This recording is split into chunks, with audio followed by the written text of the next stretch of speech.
Let us discuss something about the brain.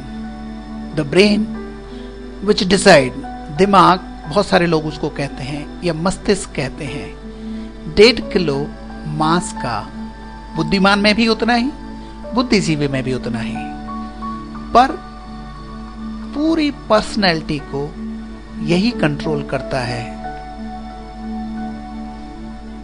हमारा brain और organs के अनुसार ही बॉडी के दूसरे अंगों की तरह ही ऑक्सीजन, न्यूट्रिएंट, ब्लड सप्लाई आदि पर डिपेंडेंट होता है।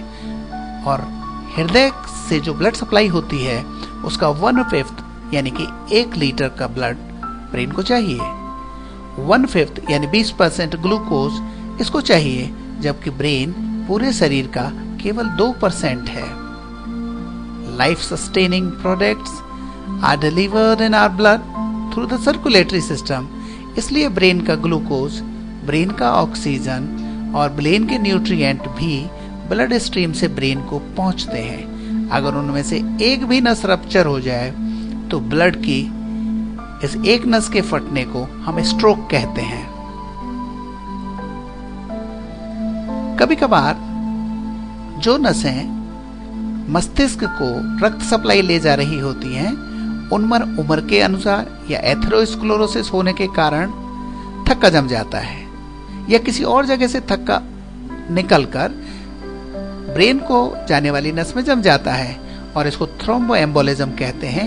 यह भी स्ट्रोक का कारण होता है।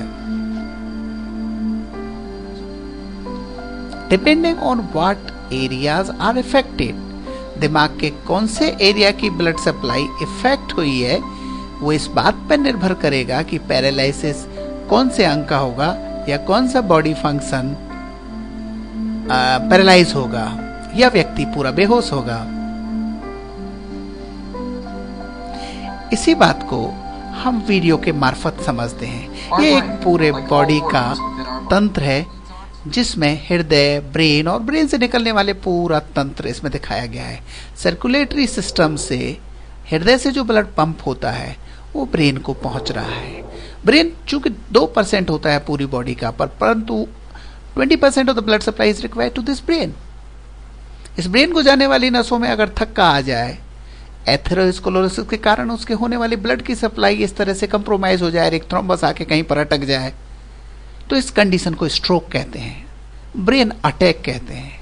इस ब्रेन अटैक में इस बात पर बहुत ज्यादा निर्भरता होगी कि जिस हिस्से की ब्लड सप्लाई कंप्रोमाइज होगी वही पार्ट स्ट्रोक का शिकार होगा।